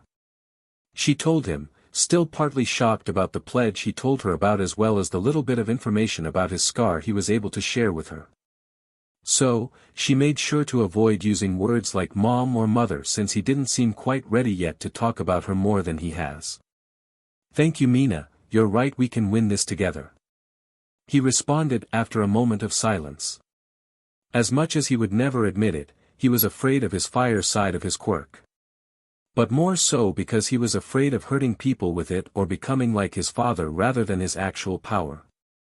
Yet here was Mina not being afraid of him or his fire, and even went as far as encouraging him to use it. Even someone as socially inept as him knows most people would distance themselves from him after finding out about his past. Not because of him, but out of fear of his father, he would make sure to return the favor later.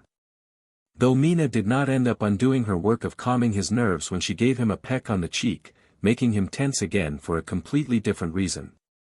Little did the students know that Nizu was watching through a security camera. He was also transferring 20,000 yen to Midnight. She won the bet about them kissing before the end of the tournament that the two of them made after the first round. Nizu figured they wouldn't get so close quickly enough for her to try anything more than hug him, but it looked like he was wrong. UA Sports Festival Center Field. Standing beside the middle of the ring was Midnight and Cementos as the referees who would intervene if the fighting got too intense. Back in the announcer booth was Aizawa and Mirko, who despite for once agreeing on something for once.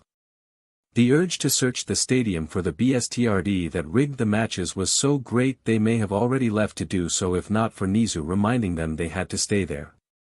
However, Vlad King and Ectoplasm were searching the arena halls for anyone suspicious, granted they doubt they would actually find them this way. But if they attempted something again in another part of the stadium, they would hopefully be nearby to respond and catch them in the act. Fortunately, Sir Night Eye Agency, minus Mirio Togata of course as he was on standby to help distract the crowd, were assisting with the search as well. Gran Torino was to Midnight relief in the infirmary to guard Recovery Girl and any injured students that make their way there. Alright people, you ready to see the real but kicking begin at last? Mirko, who took the place of present Mike, shouted into her mic like he would. Her imitation of him was apparently a success as the crowd was getting excited for the fight, cheering with her in agreement. I didn't hear you. And my ears are 3 times the size of at least half of you. She said, making them cheer even louder than they already were doing. Alright already, I think that's enough waiting, it is time to send out the students. Mirko. Aizawa told her, not wanting to go deaf cause of her and the crowd. Though this was still quieter than his blonde loudmouth of a friend, granted he had earplugs in for him. Unfortunately for him, Mirko was shouting just loud enough to hurt his ears, but she was not loud enough like present Mike was to be able to hear her through the earplugs, so he had to take them out. Okay, you party pooper. Mirko said, rolling her eyes till he gave her a death glare and pointed out his earplugs that were in his hands, rather his ears. Clearing her throat, she began to introduce the students. Up first is the team from the East Tunnel, made of 2 support students. She said, making the boys give one last look to each other in the tunnel before heading out to face one of the toughest fighters in the competition. Yukiya Takahashi and Rado Sadu. Mirko screamed, making Aizawa eye twitch and the crowd call the boys forward. Both gave somewhat awkward waves to the crowd, but it was their inventions they wanted to show off, not themselves. Yukiya had short but wavy brown hair, almost a chestnut color really, with a matching set of eyes the same color. Just like the other students, he was sporting the gym uniform. Except unlike his partner, he had a metal backpack made from lightweight metal that was currently holding a multitude of other inventions. His name given by his parents meant snow as well as dart or arrow. This was a reference to his parents expecting him to inherit his mother quirk that she first thought was snow when it manifested before she tried it, as well as their favorite bar game and athletic sport they shared between them. Though his personal aim when throwing or shooting either of the two was impressive, it was not helpful to him till the recent attack. For his last name, it was not anything too fancy sounding, as it simply meant high or tall for the first half, and bridge or arc for the second half. As for his quirk, Yukiya quirk was usually at best semi-useless in most fights, except this one specific set of opponents where his quirk would take down his biggest threat to their support gear. Rado hair was an inky black pulled back into what most would call a man bun, with the sides of his head shaved down to bristles. His eyes, unlike his partner, did not match his hair, as his were a glowing bright ruby red color, literally that is his quirk. He has glowing red eyes 24/7. Which is far from useful except for not needing to turn the light on when he tinkered with stuff in his garage at home. His name that was given to him by his parents when he was born meant light or radiance, as his quirk was active since he was born. As for the family name however, it had nothing to do with his quirk but rather his family longing to help others that spanned all generations as well as his hair. His hair is neither white nor purple is what most people think when they hear it, but in fact he dyes his hair black in order to fit in better or as he puts it, appear normal. To say these two were representing the true pride of the support course by facing off against would an understatement. How well they performed would determine the fate of their fellow students, and they both would sooner drop out than fail to show what support gear can really do in the right hands. Now coming in from the West Tunnel, it is the Ice Prince of the Todoroki family and his Acid Princess. Mirko cheekily gave the intros her wife asked her to give. Seeing the thumbs up she got from her and the blushing faces of the women murmuring about cute couples, she definitely did it right. Aizawa let out a sigh of exasperation/pity for the two students as he knows Todoroki, unlike his father, does not want to be in the spotlight. Mina was a bit of a toss-up as he did not know how she would, never mind he found out. Shoto Todoroki and Mina Ashido.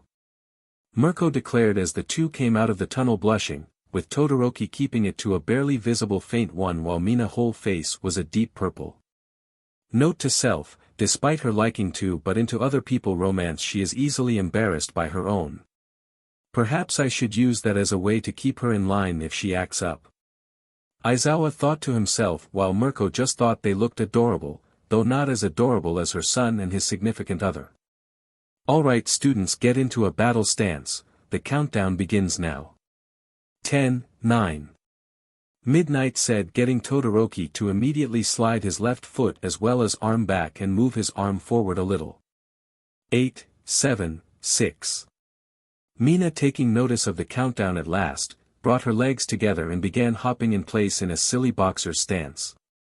5, 4, 3. Yukiya and Rado, who despite already having pale complexions from being inside all day, were even paler as they realized that they only had 2 seconds left till they got attacked, got into their own fighting stances. 2, 1 begin. Midnight finished her countdown as the fight had officially begun. Todoroki, not wasting a second, let out a burst of ice with a stomp, slashing his right hand to the left in a curved way as to somehow guide the ice.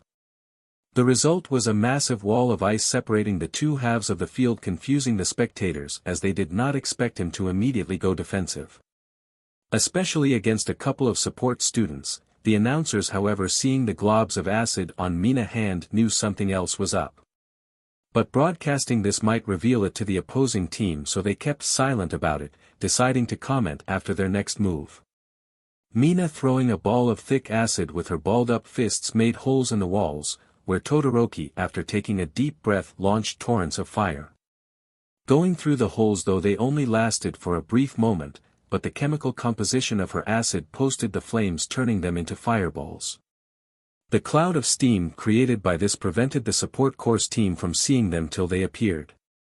Which, given the speed they came at you at, made it impossible for them to predict or counterattack, as they had to focus on dodging them, for now anyway. That is one hell of an attack. Looks like they decided to not be a pair of little fluff ball and upgrade themselves to bunny status in my books.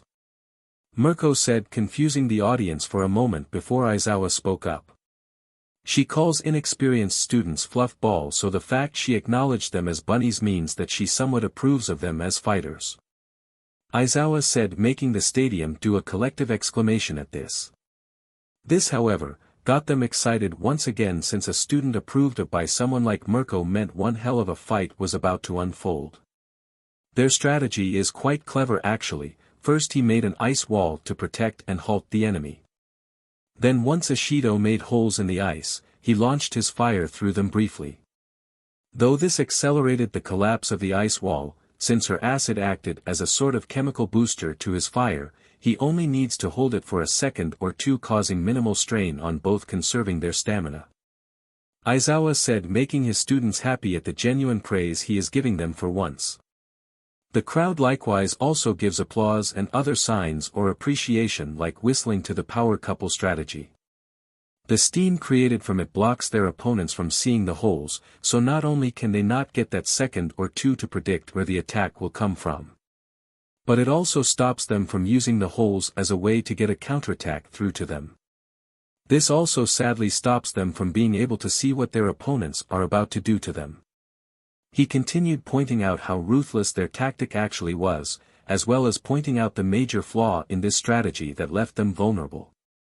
Rado, who while dodging earlier thanks to his partner unleashed a foldable shield, was able to reconfigure his aiming system on his own grappling pack. Though the shield only survived about 10 hits, it was still long enough for him to get the job done. Now it was tracking where the fireballs came from in the mist and tracking their trajectory to calculate where the holes were for him. Once he found all the holes, he wrapped the ends of his grappling hooks around homemade flash grenades his partner had made for the tournament. Launching his hooks through 2 of the predicted hole spots using his eyepiece that showed him the spots as well as his own calculations for the shots he fired. Aiming at the right moment, he just dodged a fireball and launched them, instantly refilling the grappling hook with his backup he had installed into his invention. However, he only had one backup, which means they could only use this trick one time on them before he could no longer use his grappling hooks. The screams the two heard from the depths of the mist were quite pleasing for them. Shoto Todoroki, despite hating his fire when this morning started, was starting to get used to it as long as he was with Mina. Then after a few minutes of keeping this up, 2 metal cylinders with pins on them came flying through 2 of the holes. Switching to ice, he launched 2 ice shards at them. Mina, take cover. He managed to tell her before he pierced them. Unlike her, however, he did not cover his eyes and jumped to the floor like she did, so he got by them at worse than full force as the 2 icicles amplified the flash. Now that is a nasty one, trust me I would know. Mirko said, remembering the first time she took a flash grenade. The crowd also winced as they heard Todoroki scream, covering his ears, rolling on the ground, his fire going out of control for the briefest of moments, burning his shirt. Still looks like you were right, Aizawa, she said to her co-announcer. Of course I'm right. Their strategy as good as it had left them blind to enemy counter-attacks. Unlike them, their opponents had support gear to use, so they had more potential for counter-attacking. Aizawa said, remembering the time when he was younger and a villain using illegally obtained support gear had him cornered cause he could not use his quirk or support gear to get unstuck. This was when he noticed the booing from parts of the crowd, expecting a show of quirk strength rather than a show of support gear strength. Silence! Aizawa yelled, making the crowd stop and the support students unfreeze from the booing and harsh comments. It takes more than a strong or flashy quirk to be a hero. Martial arts, strategy, stealth, and proper use of their support gear is just as important, if not more so, than one's quirk. As you just saw, properly utilized support gear along with good tactics can take down even the most powerful of quirks. Just like when Yue and Mustafa were attacked by villains. He pointed out, making many feel awkward as they were reminded how important the support students were in assisting the hero students according to the news. Mina, despite taking a moment to help Todoroki with his struggling, could have sworn she had heard something clicking in place. Hold on to do, I will cover you. Mina shouted as she turned around to shoot a long wave of acid through the remaining steaming. How the hell did she know we were standing there? Yukiya shouted in confusion as Rado had just barely pulled him out of the way. It was not just him, even Mina wanted to know how she managed to do that just now. Though the acid would do little more than cause some minor skin irritation, it would still have seriously hurt taking it to the face like he would have. Little did the two know, or even Mina herself for that matter, her horns or antenna, whichever you prefer to call them, had picked up through the vibrations in the air, bringing out and equipping a new piece of support gear on his hands. Mina, deciding to get close and punch him, was met with a nasty surprise, as what she assumed was just a weird gauntlet was much more. Yukiya, using his quirk to create a white powder from the palm of his hands, began filling up his gauntlet. Immediately spraying her forearms and face with the powder as she rolled her sleeves up. Before the fight he had succeeded. You're in for it now, Mina shouted, holding her arms out at them after getting the powder out of her eyes. After a minute of no one moving and the two starting to grin, she realized something was up. "What did you do?" she exclaimed, flailing her arms around in a panic. "Hey Aizawa, what is even happening right now with that white powder?" Mirko said, unsure if it was legal to bring such a substance into the fights, but held back as the audience would likely begin calling them cheaters. If you paid attention to their student profile, you would see that his quirk creates a white powder from his palms. This powder can neutralize powerful acids as well as close off the pores of someone's skin. That means she cannot wash it off herself by making more acid. It truly is the one quirk that is the natural counter to her own quirk. Aizawa responded, making the majority of the crowd almost go mouth agape at this revelation. Quite a few began asking if they rigged the match to get back at Endeavor after this reveal. The number 2 hero himself did not care if they did, though had doubt All Might would allow them to do such a thing, was more proud of his son. Humiliation aside from the flashbang, which even he would admit hurts like a beach, he was far too happy to see his son finally using his fire. "Shutuo. I know you can get back up, now show them your fire."